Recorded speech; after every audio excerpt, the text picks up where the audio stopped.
Terangkat kita di sisi Allah. Majlis itu mengangkat kita. Apa yang diangkat? Dua. Yarfa'illahu alladhina. Nah, kata Nabi pasti akan kejadian. Lisan mengucapkan, pikiran menerjemahkan, hati meresapi. Nah, kapan itu bisa dinikmati? Kalau paham. Karena itu Abu Bakar As-Siddiq baru takbir sudah menangis.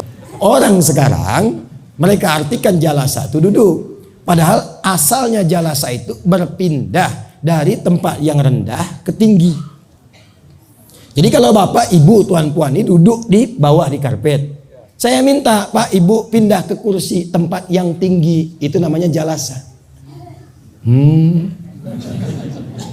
Tapi kalau kita berpindah dari yang tinggi ke rendah, saya berdiri akan duduk, itu bahasa Arabnya qa'ada. Apa namanya? Tempatnya maq'ad, sifatnya qu'ud. Oleh karena itu, orang yang tak bisa sholat berdiri diminta duduk. Saat diminta duduk bukan menggunakan jalasa, tapi qa'ada, qu'udan. Alladzina yadhkurunallaha qiyaman wa dan bukan julusan. Nah, tempat yang mengangkat kita dari yang rendah ke tinggi, terangkat kita. Maka tempatnya disebut dengan majlis. Kenapa tempat menuntut ilmu yang harus diburu itu disebut dengan majlis? Pertama, Allah memberikan pesan. Hei, kalau ingin datang ke tempat menuntut ilmu, cari tempat yang bisa mengangkat derajat kita lebih tinggi di hadapan Allah Subhanahu wa Ta'ala. Datang dengan pulang itu mesti beda. Terangkat kita di sisi Allah. Jadi jangan sampai datang ke tempat yang merendahkan diri kita di hadapan Allah. Apalagi ke tempat-tempat yang menjauhkan kita dari Allah. Katanya mau ngaji, tapi di pengajian itu justru muncul materi-materi yang menjauhkan kita dari Allah. Kok bisa perempuan ikut ngaji jadi tidak berjilbab? Laki-laki datang mengaji di semua agama sama, menuju pada Tuhan yang sama, cuma caranya beda-beda. Itu bukan majlis. Majlis itu mengangkat kita. Apa yang diangkat? Dua. Yarfa'illahu alladhina amanu. Satu, iman. Minkum walladzina utul ilma darajah. Ini dia, iman dan ilmu. Jadi kalau bapak ibu ingin datang ke tempat-tempat pengajian, cari ulama-ulama, ustadz-ustadz yang mengajar di situ, yang bisa mengangkat iman dan ilmu kita sekaligus. Iman itu yang membuat kita lebih dekat dengan Allah. Kalau dia bicaranya membuat kita ingat Allah, rindu Rasulullah, ingin meningkatkan amal saleh. Itulah iman. Tidak apa-apa dibawa menangis, baik. Kalau tertawa, tertawanya mendekatkan kita pada kebaikan, bukan yang berlebihan.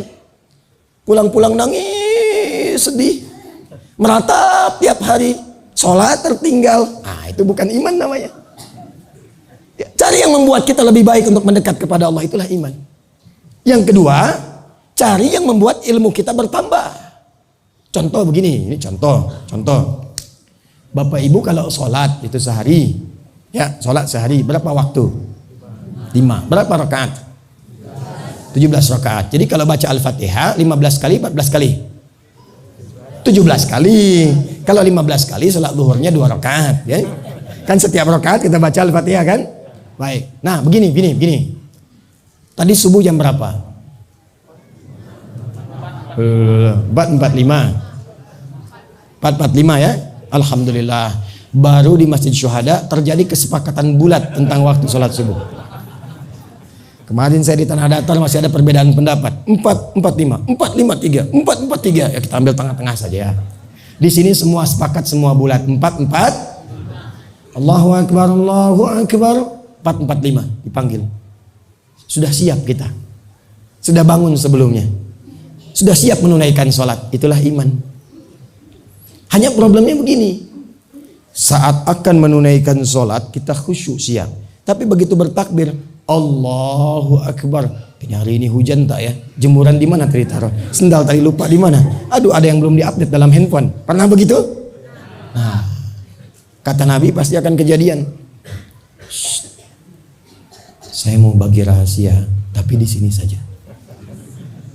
Jangan diberitahu orang lain ya. Setuju? Setuju Bu?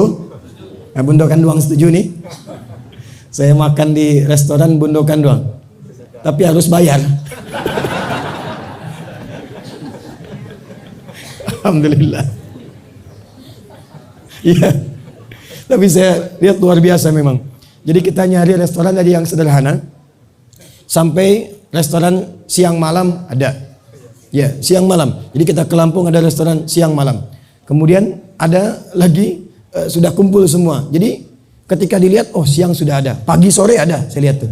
Pagi sore siang malam. Ada lagi orang mau bikin pagi sore sudah ada, siang malam sudah ada, dia bikin begadang. Insya Allah, lengkaplah semua. Ya.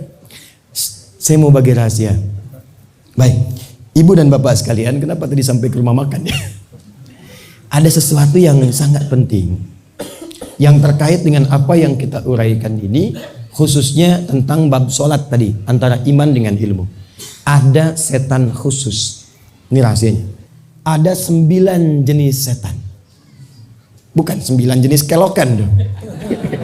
9 jenis setan. Di antara setan itu ada yang disebut dengan khanzab namanya. Apa namanya? Khanzab itu setan khusus yang menggoda orang sholat saja. Ya, dia tak ikut ke pasar bu, setan pasar ada lagi. Ya betul, dia tak ikut ke tempat wudu, setan wudu ada lagi. Dia tak ikut ke kantor, setan kantor ada lagi.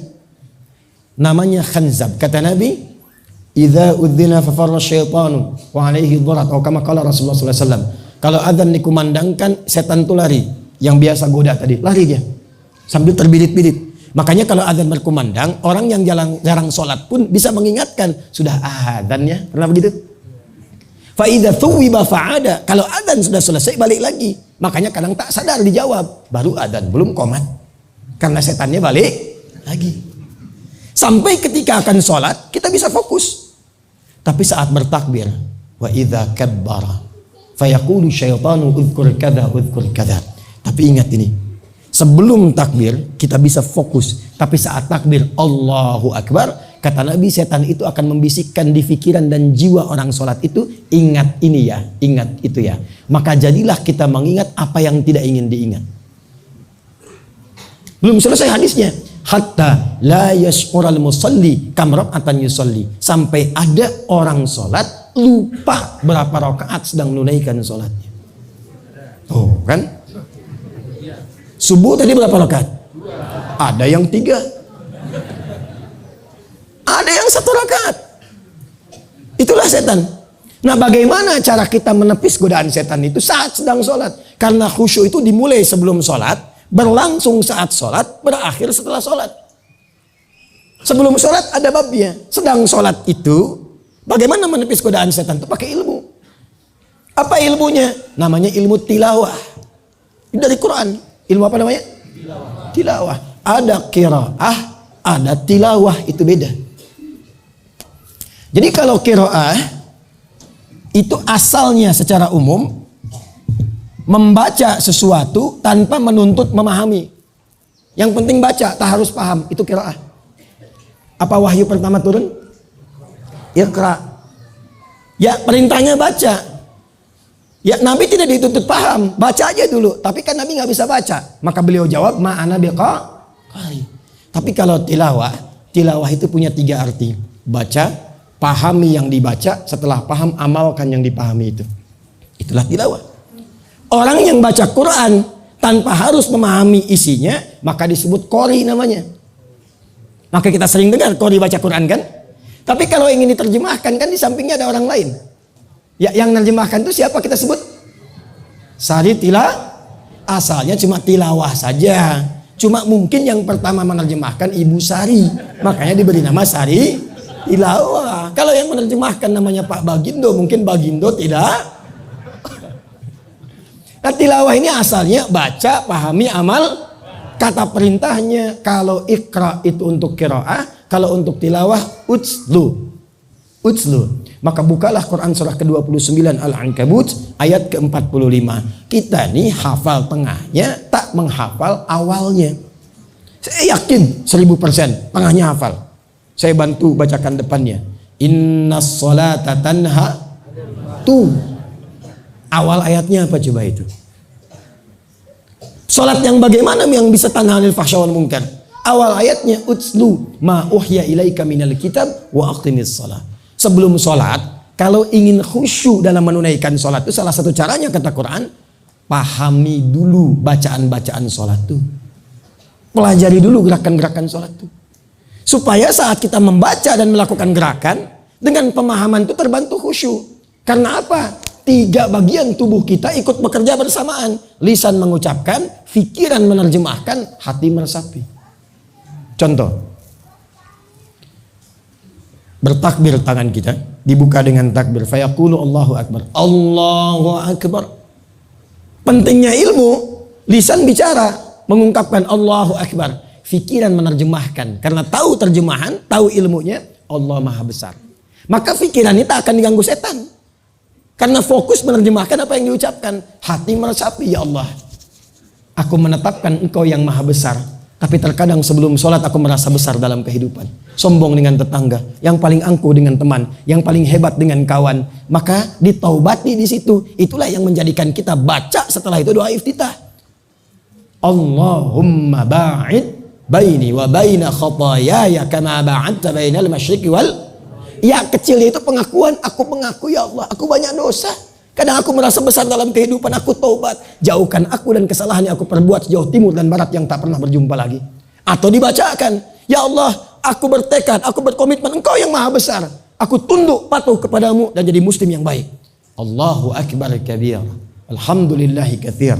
Wa subhanallahi bukratan wa asila. Wajjahtu wajhiya lilladzi fatara as-samawati wal ard. Itu doanya Ali bin Abi Thalib dalam iftitah. Ada di Sunan Abu Dawud. Ada 12 jenis doa iftitah. Nah, kapan itu bisa dinikmati? Kalau paham. Karena tuh Abu Bakar As-Siddiq baru takbir sudah menangis saking pahamnya itu.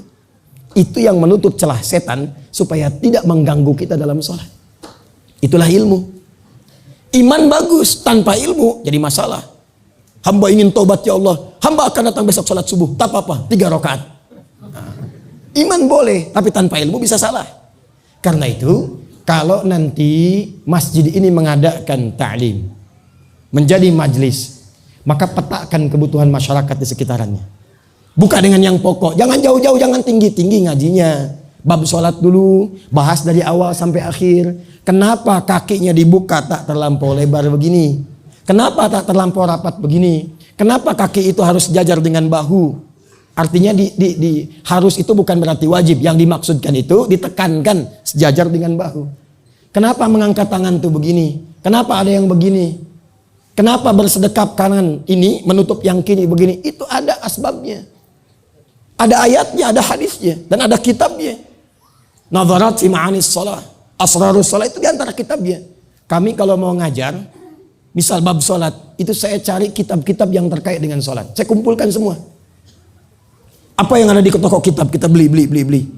Apa yang ada di Maktabah Syamilah kita keluarkan. Kumpulkan dulu, baca semua, baru kita ajarkan. Ternyata bukan hanya fikih dibuka dengan takbir ditutup dengan salam. Semua gerakannya ada maknanya. Bahkan namanya pun ada artinya. Kenapa subuh? Kenapa zuhur? Kenapa bukan sholat nahar? Padahal siang itu nahar. Kenapa namanya zuhur? Sore itu masa dalam bahasa Arab. Kenapa disebut asar? Kenapa maghrib? Kenapa isya? Kenapa bukan sholat lail tapi sholat isya? Ada artinya. Ada maknanya. Nah, baru sholat saja itu bisa merubah orang jahiliyah menjadi khair ummah. Bisa menaikkan orang yang tertinggal menjadi pintar. Itulah ilmu. Nanti setelah itu, lihat profesi masyarakat. Banyaknya apa? Oh, banyak yang berdagang. Maka bukalah kajian fikih dagang. Bagaimana Nabi mengajarkan kita berdagang? Demi Allah saya katakan, tidak ada para pedagang di masa Nabi yang ikut arahan Nabi, kecuali orang itu menjadi orang yang paling kaya di masanya dan berkah.